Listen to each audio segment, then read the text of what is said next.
Bueno, les cuento un poco. Daniela Franco archiva las colecciones de otros, atesora notas dirigidas a extraños, fotografías de gente que no conoce, tocaba en un grupo que casi nadie ha escuchado, y cuando su ocupado horario se lo permite, trabaja como artista. José Ángel Balmori es escritor y crítico musical.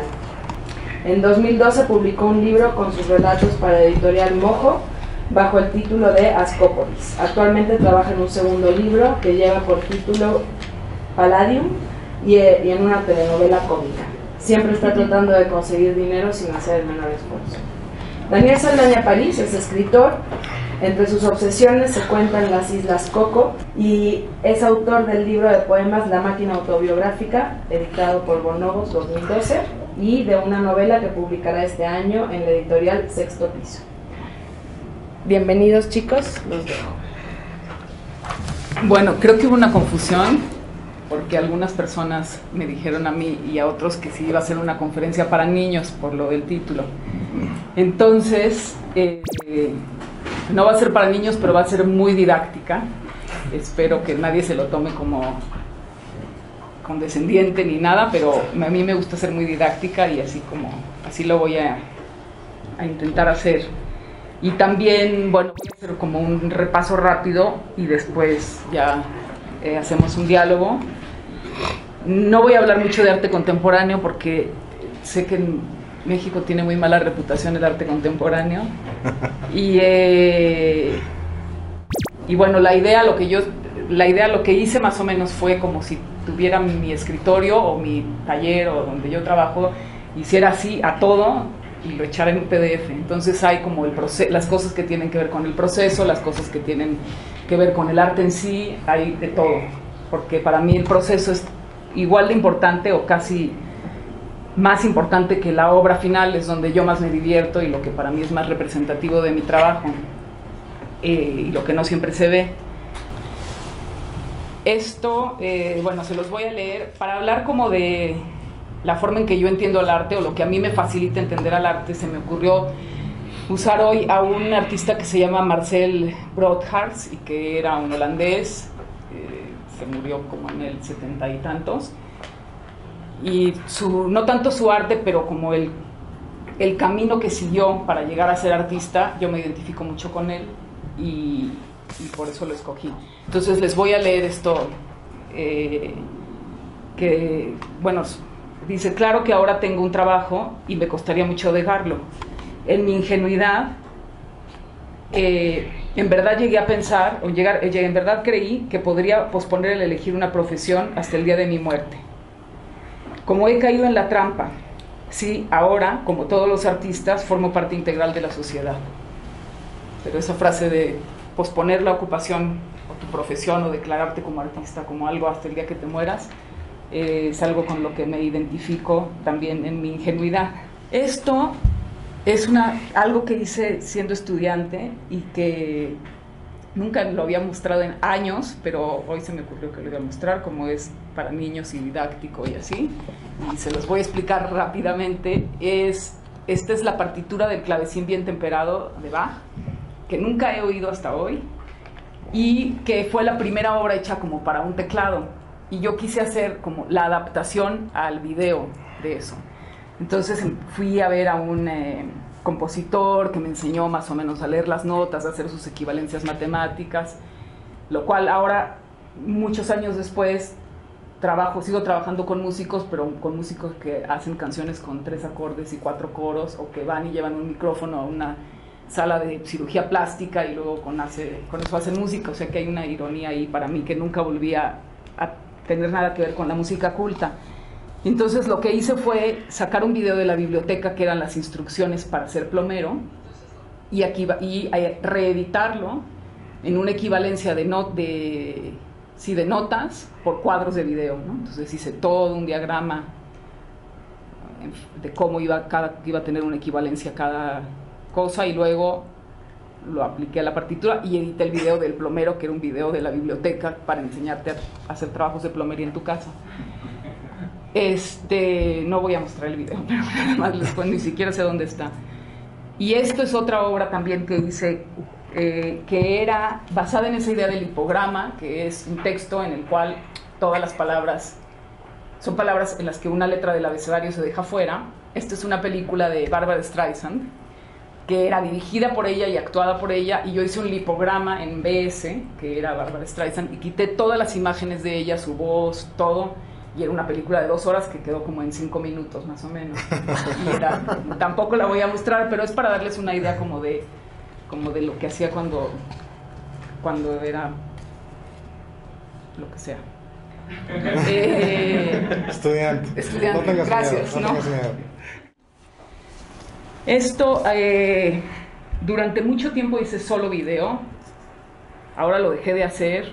Creo que se puede hacer un recorrido en el trabajo que hacía al principio, era un trabajo que tenía que ver con la poesía, no en la forma de un motivo, ¿cómo es eso? Una rosa pintada de azul, o sea, no Claro. en ese sentido, sino en el sentido Lo de falsamente poético que podría ser, ¿no? no, sino en la estructura, Sí. en el uso de las palabras como objetos que mueves y pones y tienen un sentido así. Y entonces, ¿por qué estaba diciendo? Porque creo que ahora trabajo más en la ficción, por decirlo así, ya eso se entenderá, pero di como ese paso de la poesía a la ficción, me parece, si se pudiera hacer un símil con el arte.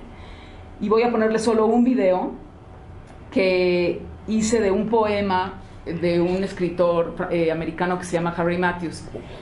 Y este poema existía en un librito viejo que ya se acaba de reeditar, pero durante mucho tiempo no se conseguía, y el libro lo había editado Alex Katz, el pintor.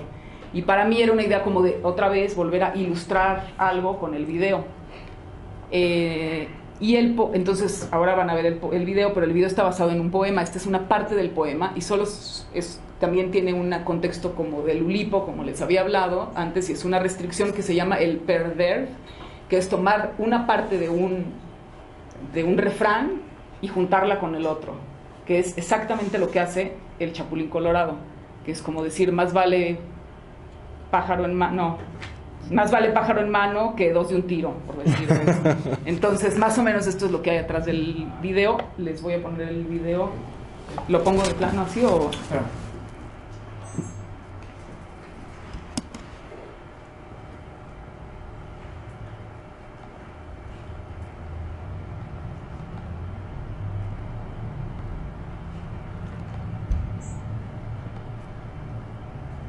Tú me dices cuando le dé... Hay como 30 segundos sin audio, para que no...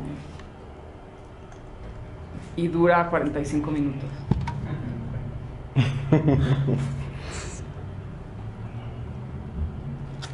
Y no ha empezado.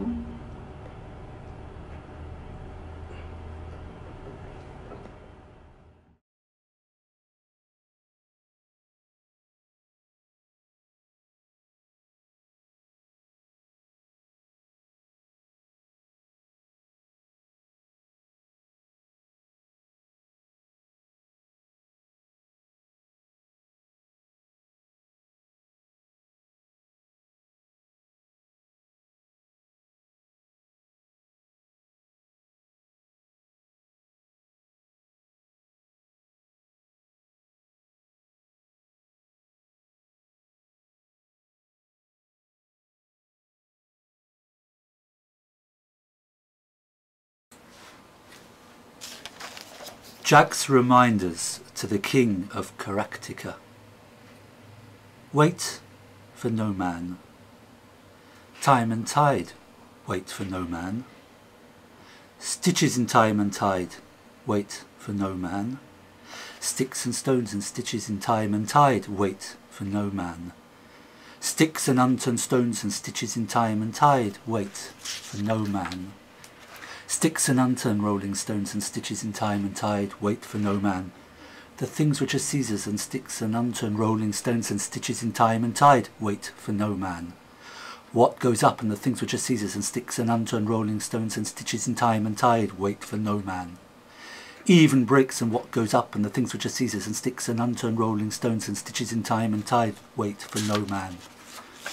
Ill winds and even breaks and what goes up and the things which are Caesar's and sticks and unturned rolling stones and stitches in time and tide, wait for no man.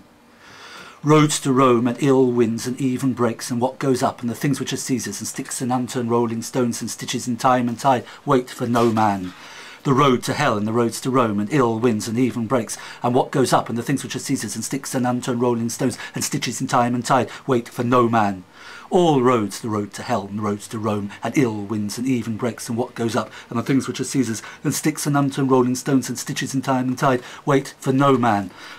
Any port and all roads, the road to hell and the roads to Rome and ill winds and even breaks and what goes up and the things which are Caesar's and sticks and unturned rolling stones and stitches in time and tide wait for no man.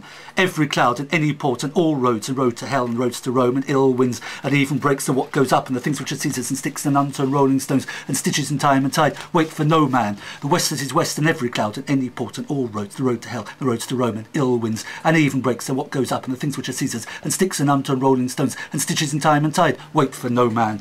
Red sky at night in the west that is west and every cloud and any port and all roads, the road to hell and the roads to Rome and ill winds and even breaks and what goes up and the things which are Caesar's and sticks and unturned rolling stones and stitches in time and tide wait for no man.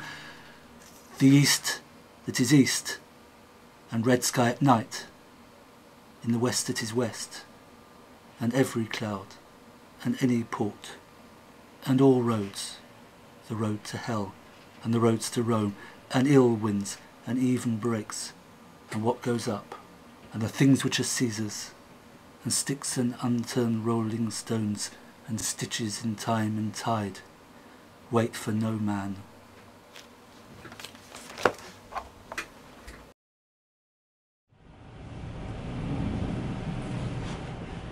No es del 2012, ¿eh?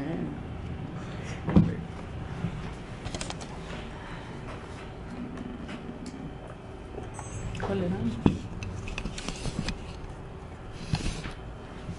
¿Dónde era? Bueno,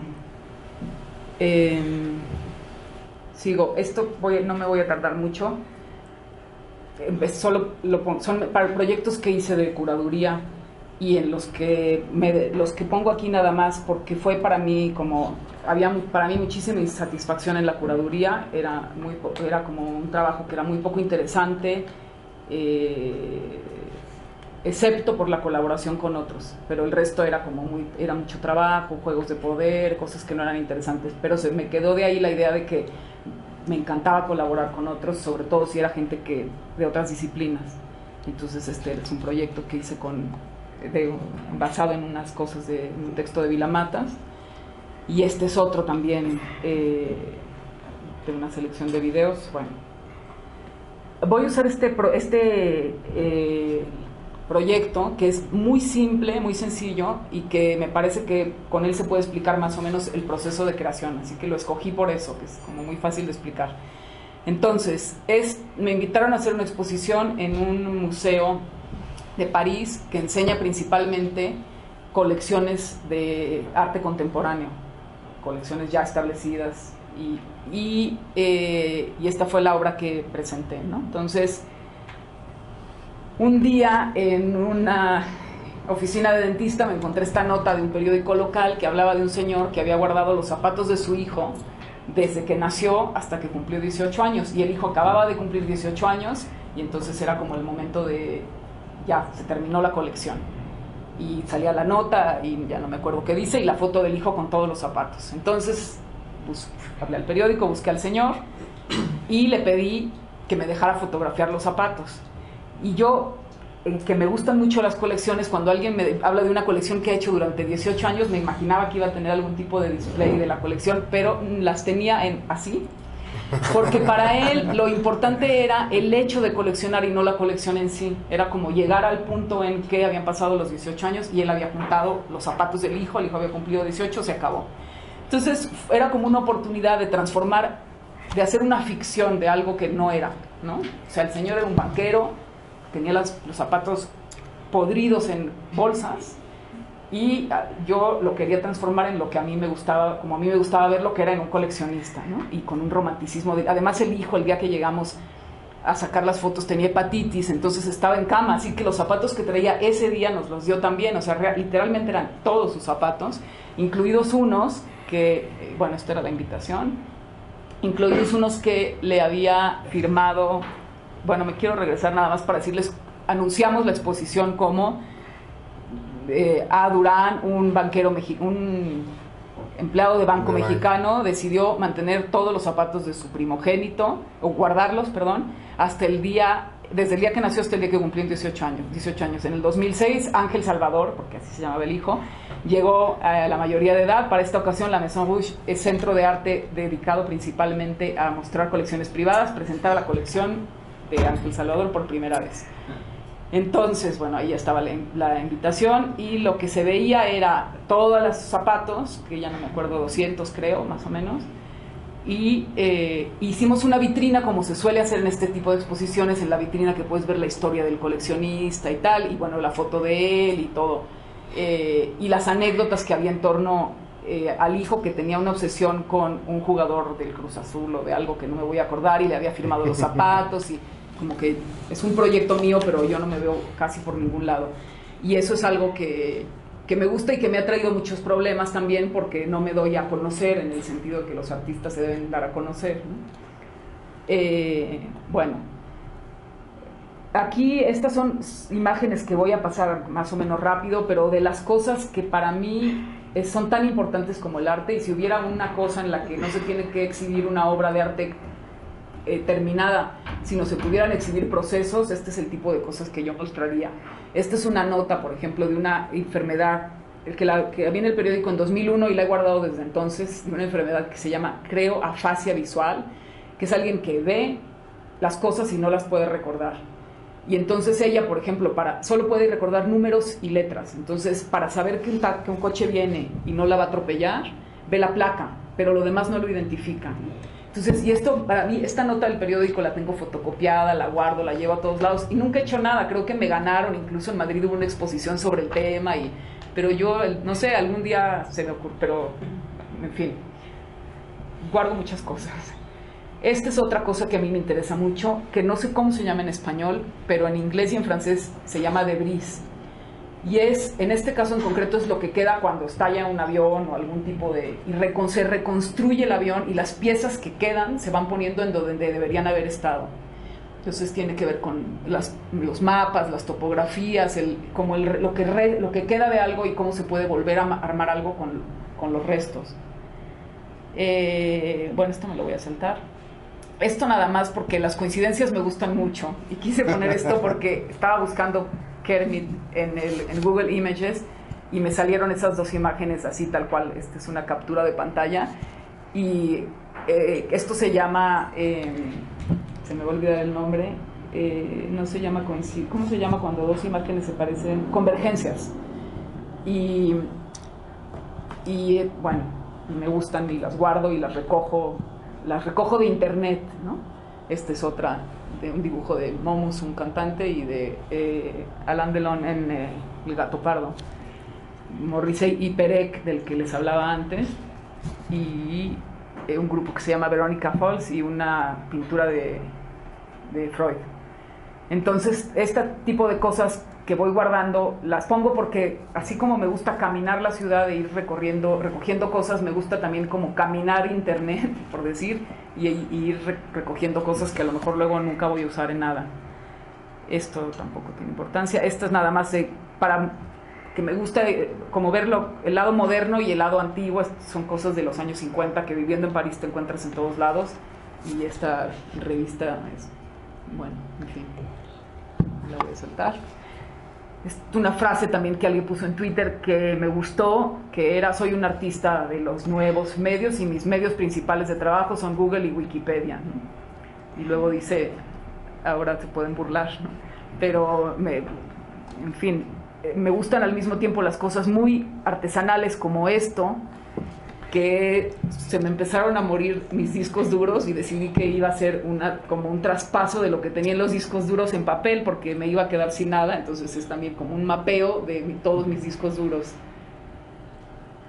Y bueno, ya voy a entrar más como en las obras. Este es un libro que si no conocen se los recomiendo, de un artista conceptual que se llama Una topografía anecdótica del azar.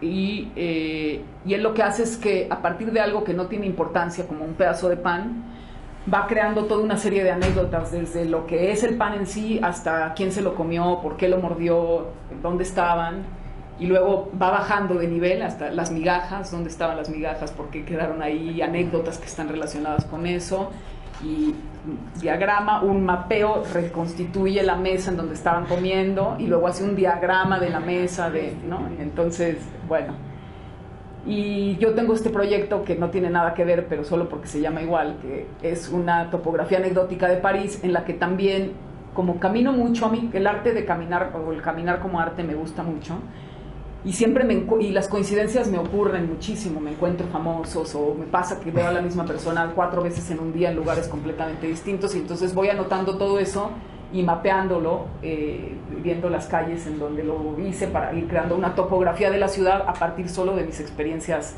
personales, y esto lo voy actualizando cada que me acuerdo, pero en fin.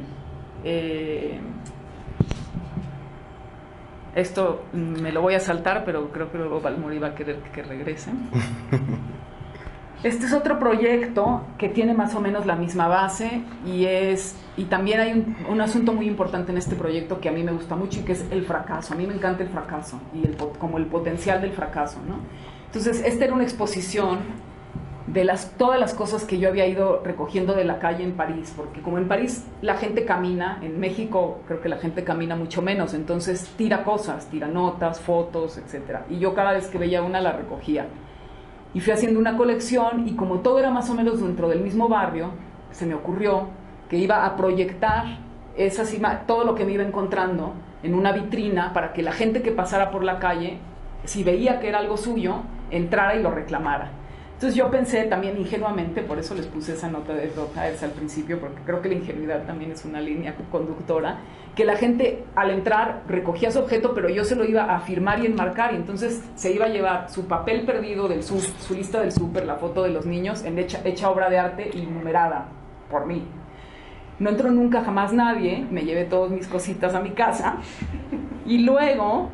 Esto creo que nunca lo he dicho, pero lo voy a decir. Tuve que justificar una beca y no tenía nada para justificarla. Y era el día de entrega, y entonces se me ocurrió hacer un proyecto con eso que tenía ahí. Y entonces, no, ya me la habían dado. La tenía que entregar el proyecto de por qué me la habían dado. Porque yo había escrito algo y luego, bueno. Pues más o menos así era como lo que yo tenía enmarcado, y que la gente, según yo, iba a venir por ellos. Y esta página, entonces hice una página, un blog en el que le pedía a otras personas que no habían estado en París, que no tenían nada que ver con el objeto, que escribieran como si quisieran recuperar el objeto. Es decir, como la gente que nunca, estaba como compensando mi fracaso. Entonces, que la gente que nunca fue a recogerlas, otras personas escribieran y diciéndome, el objeto es mío y esta es la razón por la que la quiero, ¿no? Entonces, en la página esa se puede ver, y voy invitando, es un proyecto que va como avanzando, y voy invitando a gente que escoge una foto y cuenta la historia de la foto, dice cómo la perdió y la reclama como suya, ¿no? Entonces, y la cosa también es que la mayoría de la gente que escribe no está en París, y no ha estado a lo mejor nunca, pero tiene que escribir como si se le hubiera perdido en París, y como si supiera por qué eso es suyo. Bueno, este es un proyecto que hice para el mismo lugar para el que hice lo de los zapatos, porque es un lugar con el que me gusta trabajar, y porque a mí me gusta trabajar con los mismos lugares, aunque no es lo más inteligente, porque creo que lo inteligente sería hacer carrera y exponer en muchos lados, pero como a mí la gente de este lugar me encanta, yo trabajo ahí todas las veces que puedo, y luego la gente cree que en realidad soy empleada del lugar porque siempre expongo ahí. Y una exposición, hay un señor holandés que durante mucho tiempo coleccionó discos de vinilo hechos por artistas, ya sea que los artistas plásticos hubieran hecho alguna cosa de sonora, o que las portadas estuvieran hechas por artistas. Entonces todas esas portadas de Sonic Youth o de los Rolling Stones que hizo Andy Warhol y así, era su colección. Pero él era un señor de 60 y tantos y de muy mal humor. Por cierto, uno de los que tiene la colección de libros y cosas de Ulises Carrión más grande de... Sí. Y él pensaba que a partir del 85 ya no se había hecho nada y que la juventud estaba perdida y así. Entonces a mí me invitaron a hacer algo como para contextualizar, un proyecto que contextualizara la idea de los discos y las colecciones de las que él había renegado. Entonces hice varias partes, casi todo está en una página web también, y en la que les preguntaba a mucha gente del mundo de la cultura que escogieran de su discoteca 10 discos basados en una restricción que yo les daba y conforme fue avanzando era una restricción que ellos eligían, ¿no? Entonces, por ejemplo, aquí eran los discos que me llevaría con los que quiero que me entierren, ¿no? Y bueno, y ahí se podían ver los discos. Luego eran los de McSweeney's, 10 portadas en las que me hubiera gustado estar. Lo de una revista de discos que no tienen música, que no tiene letra, perdón. Era unos discos que compré solo por sus portadas, de Camilo Lara, y que eran portadas que además me encantan, que yo nunca había visto ninguna de ellas. Y luego había otras 2 secciones, que eran discos míos. Entonces, la primera sección eran discos míos, de los que escritores escogían y hablaban sobre ellos, discos de mi discoteca. Entonces escribían, ya sea porque lo conocían al disco o el grupo tal, y escribían sobre él. Y luego discos que me habían robado y que yo quería como recuperar, y que entonces estuve buscando hasta encontrar la portada y exponerla. El disco de John Waters lo tenías. Lo tenía, pero me lo robaron, y de algunos, incluso de algunos sí. Hay un mapa en el que ahorita te voy a enseñar eso, en el que puse cómo me lo robaron, wow. O quién, porque lo sé. Qué maravilla. Entonces, bueno, estos eran los discos que los escritores habían escogido. Este es un disco de García Esquivel y Ulises Carrión, que ya no tengo tampoco. ¿De dónde sacaste eso?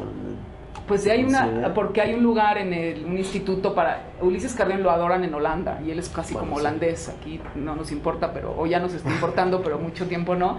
Y ahí tienen muchísimos archivos de él y exponen, y hay una institución que guarda todos sus videos, y cuando quieres un video de Ulises Carrión se los tienes que pedir prestados a ellos. Se llama Montevideo la asociación. Bueno, esto es también de lo mismo, una cosa que escribió Villoro. Era también otro disco que me robaron, y una crítica que había salido en The Wire sobre el disco. Y así. Y ya, entonces esos eran como los discos perdidos, y así, captura de pantalla con él. Y entonces estaban mis discos exhibidos al lado de los discos de este coleccionista que les decía. Me hubiera gustado haberte robado algunos. Sí, en otras circunstancias estoy segura de que lo hubieras hecho. Bueno, este es un disco que me encontré en un bazar alemán rarísimo, sin nombre ni nada, como de una especie de crowd rock o yo no sé qué era. Y al final, que esto también me gusta mucho, como el soundtrack paralelo, también el mapeo, la topografía, o como le quieran llamar, o la taxonomía o así. Entonces hice como la historia de cada disco, ya sea lo que habían escrito sobre el disco, los que había invitado a escribir, o bien la historia de cómo creía yo que se me había perdido o quién me lo había robado. Y esto lo imprimimos, y de un lado era eso, y de otro lado era todos los que habían dado sus listas de discos. Los hice en un mapa, y según las veces que se repetía un disco iba siendo cambiando de tamaño, entonces así se podía como ver todo. Esto mide como 1 metro. Y por ejemplo, el disco blanco es el de los Beatles, que es el que se ve ahí, era el que más se repetía y es el más grande o sea, que todo el mundo lo mencionó por alguna razón. Bueno, ya voy a acabar. Este es el último proyecto del que voy a hablar, y es un libro que se llama Los Sandy en Waikiki, y que también viene de unas diapositivas que yo encontré en San Francisco, y que también, como las notas y los recortes, las guardé durante mucho tiempo viendo como en qué momento valía la pena hacer algo con ellas, y ya hace como 3 años hice un libro. Y en este libro, la gente que escribe en el libro es gente que de alguna manera tenía alguna información que dar sobre la familia. Podía ser muy circunstancial o directa, o simplemente algo sobre no la familia en sí, pero el contexto en la que había vivido, etc. Entonces, ese del libro es un libro de fotografía mezclado con historias, y no he leído nada de todo lo que había escrito para leer. A lo mejor por eso voy tan rápido. Ya no sé dónde voy para lo de Los Ángeles. Bueno, entonces, ese es el libro.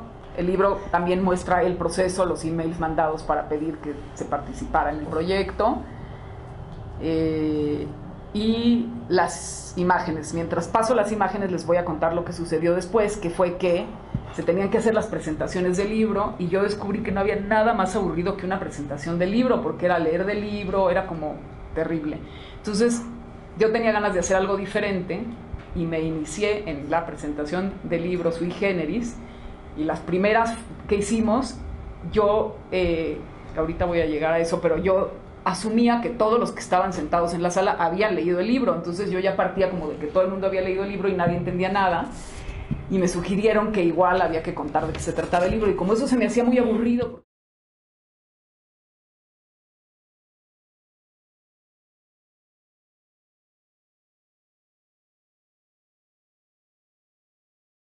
en sí, que eran, lo interesante de las diapositivas era que la persona, el fotógrafo, que era según yo el padre o el abuelo de la familia, sacaba unas fotos que hoy en día se podrían ampliar, y me lo sugirieron algunos galeristas, a 2 metros por 2 metros y vender, y tendrían una estética completamente contemporánea, ¿no?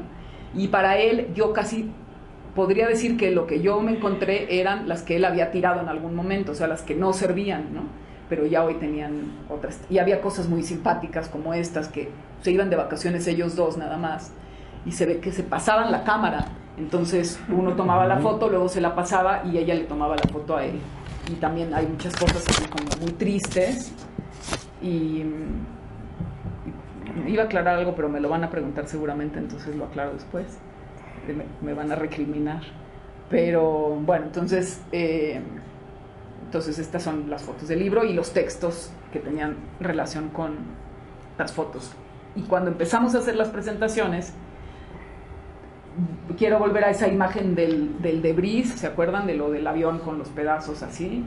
Lo que a mí se me ocurrió es que para mí el proceso de construir este libro había sido como tan, realmente como o sea, de poner todas las piezas así, y luego ya se había juntado, y se me hizo que lo único interesante que podía yo hacer era que a los que fueran a presentar el libro se los diera y lo deshicieran otra vez, lo separaran otra vez en sus partes. Entonces, por ejemplo, esta es una presentación que hicimos en Barcelona, y esa chica pertenece a un colectivo artístico que se llama Geleton, y que trabaja mucho con música, y tomó todo el disco y sacó el libro y sacó todas las referencias a la adolescencia que encontró en el libro, fotos, textos, y lo aisló absolutamente todo en todos los idiomas, porque el libro no está traducido, está en el idioma en que cada escritor escribía. Bueno, no explico por qué, solo que luego quieran saber me preguntan. Y ella se encontró un disco en un bazar que era el disco que había escrito, no sé si se acuerdan de Vaselina, la película.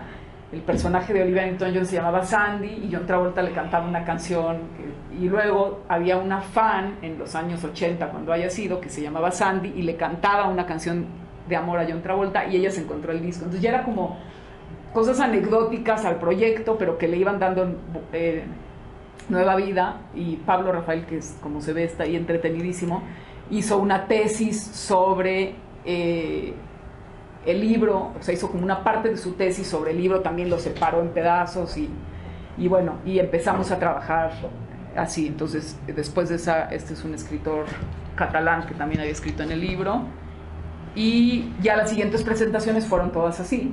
Entonces yo ya empecé como a irme de largo y escribir guiones, realmente hacer puestas en escena que ya son basadas en el libro, en las que había música que se podía haber escuchado en el entonces y tal, y los hacía a la gente que cantara y que leyera, a los escritores del libro. O sea que, por ejemplo, este señor que ven ahí, a mí en algún momento era mi ídolo, era el ídolo de Vilamatas, por ejemplo, y ahora es mi amigo, Marcel Benabou se llama, y yo le escribo guiones y le digo, canta la de Love Me Tender, y él la canta. Entonces para mí es como, tiene ese lado que es como, ¿quién me lo hubiera dicho hace 10 años o algo así? Y ya, esta es la última presentación, ya se acabó, que hicimos 3, y Y bueno, creo que ya. Esto, bueno, lo voy a leer porque creo que es como para un poco con referencia al mundo del arte. Dice, es también de Marcel de Brotaers. Yo también me he preguntado si no podría vender algo y tener éxito en la vida. Hace ya tiempo que soy un bueno para nada. Ya tengo 40 años. Finalmente la idea de inventar algo poco sincero me cruzó la mente y me puse a trabajar. A fines de mes le mostré mi producción a Edouard Toussaint, el dueño de la Galería Saint Laurent. Pero esto es arte, me dijo, con gusto lo expongo. Bueno, le respondí.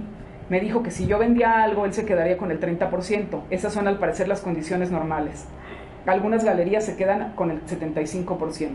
¿Qué es? De hecho, son objetos. Entonces, bueno, me gusta también como que él va mostrando ahí su proceso de decir cómo lidio con el hecho de ser artista, pero no declararme artista, pero existe un mundo del arte que está ahí y qué tengo que hacer para pertenecer. Y él dice ser un poco hipócrita, bueno. Y ya, es todo. Muy bien, pues... ¿Quieres que...? Vas. Pues bueno, ahora que estaba revisando el trabajo de Daniela, y que me parece fascinante, justamente coincidió porque estaba leyendo un ensayo y le voy a pedir ayuda a Daniela porque habla francés perfecto y yo no. No.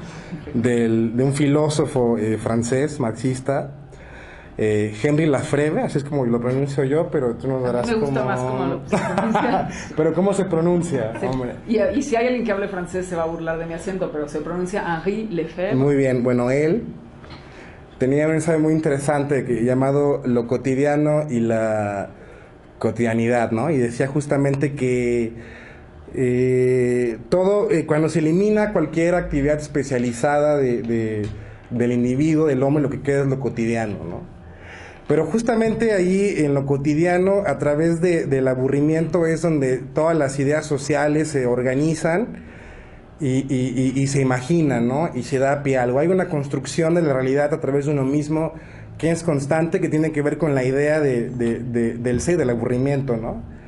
Entonces pasa todos los días, pasa en este momento, la manera en que estoy hablando, el tono de voz que tengo, la forma en la que lo estoy mirando, también es una construcción de mí mismo, quizá es una construcción muy hipócrita, pero es la única herramienta que tengo para conseguir lo que quiero comunicar o lo que quiero decir.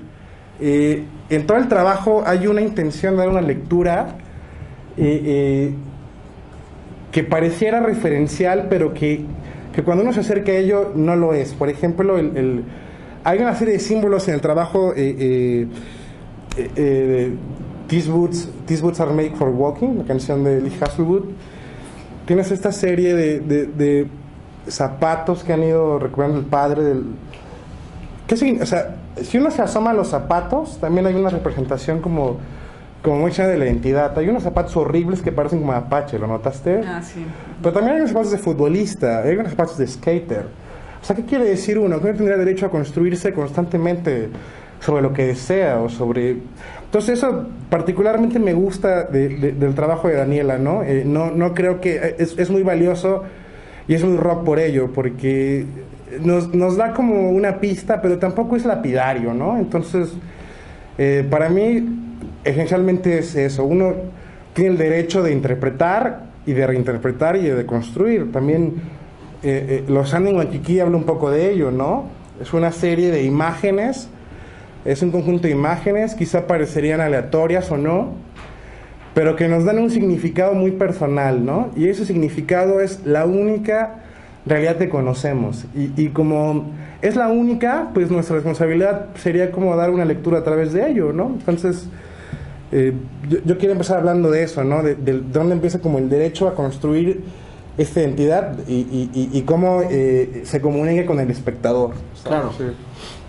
Sí, qué bueno que pongas como el acento en lo del espectador, porque creo que, digamos, lo único que me da derecho a estar en esta mesa es que soy oficialmente el peor espectador de la obra de Daniela Franco que existe. ¿Qué quiere decir? Que ella habló de las coincidencias, pero...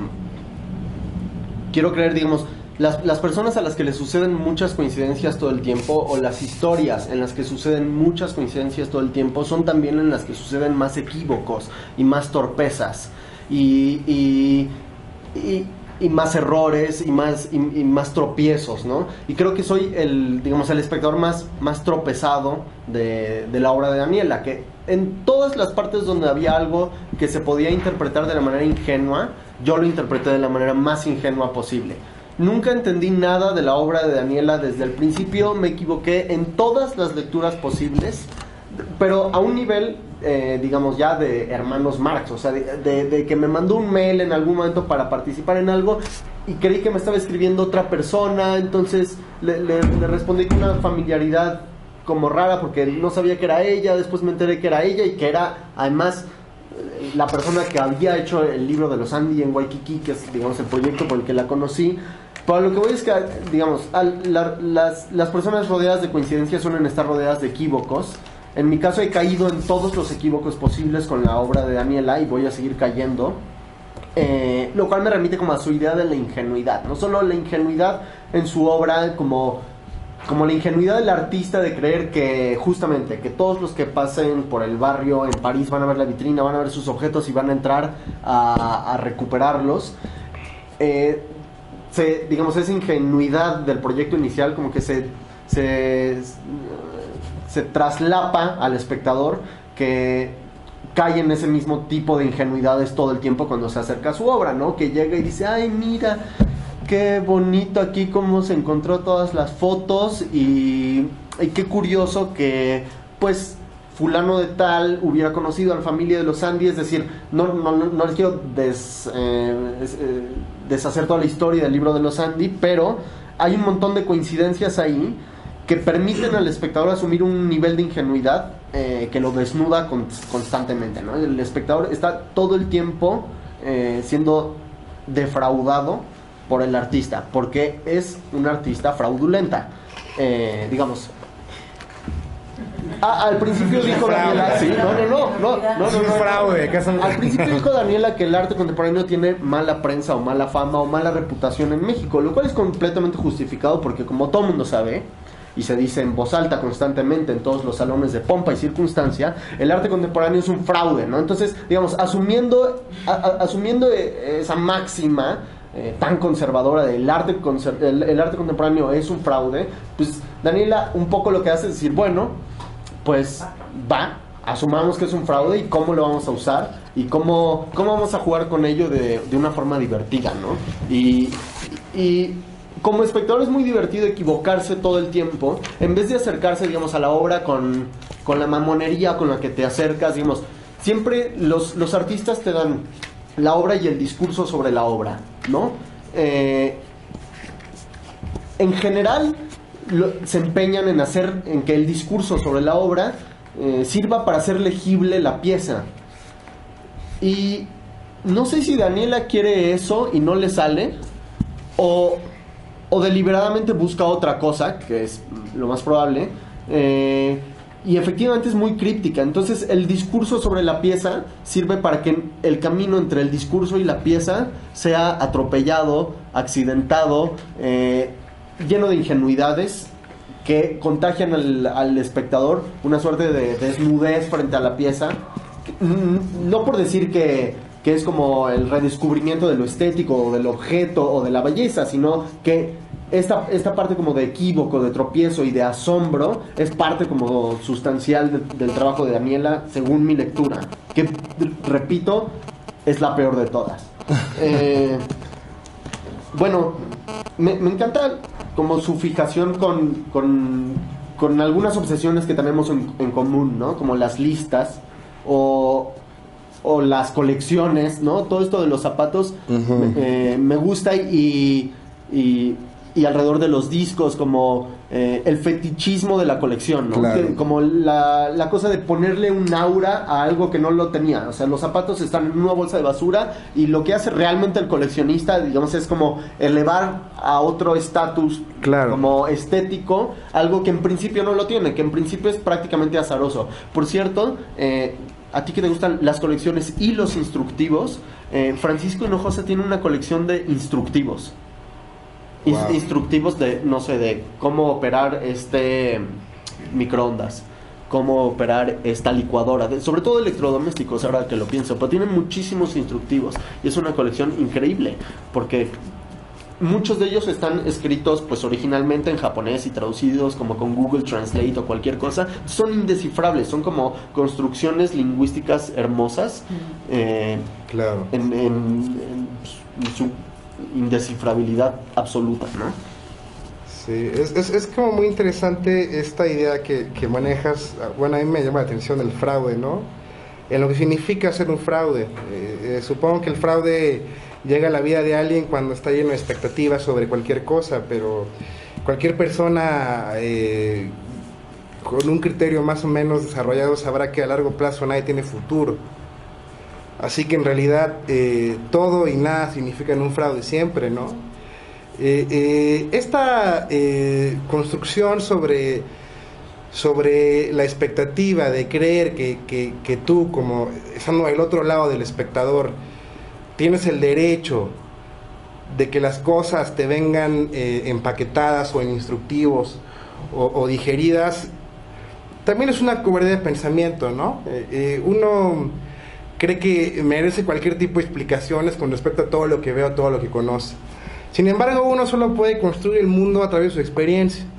Entonces, lo confuso y lo emocionante del trabajo de Daniela es que quizá obliga al espectador a construirlo a través de la valentía. ¿Y qué significa la valentía del espectador?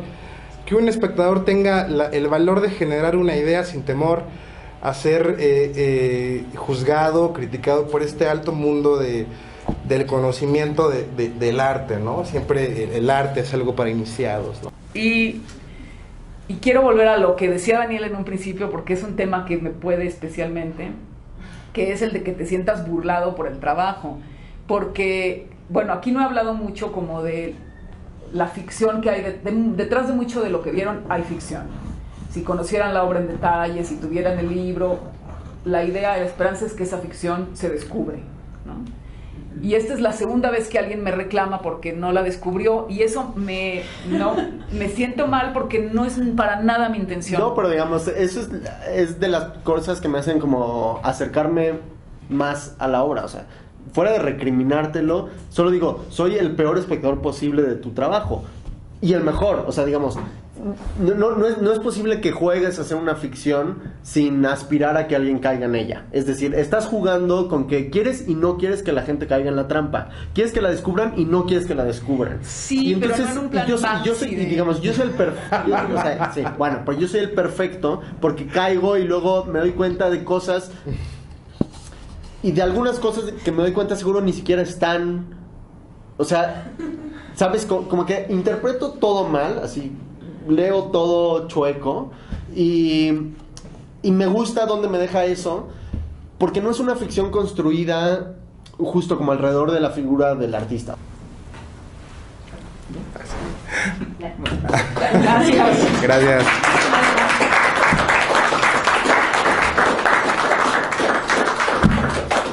Pues muchas gracias por acompañarnos, por quedarse hasta el brindis que viene ahora, y yo quiero que se reconcilien. Los invito a que realmente pasen bueno. Se den un abrazo. se den un abrazo, Ya Mori me había ofendido antes. No, yo es mi costumbre. Pero yo creo que hubo una mala interpretación. Yo creo que es un gran, o sea, creo que hay una modestia falsa ahí. El que está engañando eres tú, me parece. Fraude. El problema fue la palabra, fue un problema semántico. Sí, porque al final tú escribes todo el tiempo a un personaje, a un gran lector de tu obra. No, claro. O sea, creo que, en fin. Pues muchísimas gracias, en serio. No hay rencor. Qué placer, qué placer. Gracias a ti, gracias a ustedes. Me dijeron que tenía que agradecer, yo que no vivo aquí, que tenía que agradecer especialmente a la gente que no vivía en Coyoacán y en quincena había venido a las 7 de la noche aquí. Claro. Claro. Veo que solamente es uno al que conozco, porque tendría que tener. Me dijo, esa gente Claro. te quiere mucho, la que hizo eso, me dijeron que agradeciera, así que Y bueno. nada más quiero decir algo, como decía Odisea Burbujas, somos diferentes, pero amigos de verdad.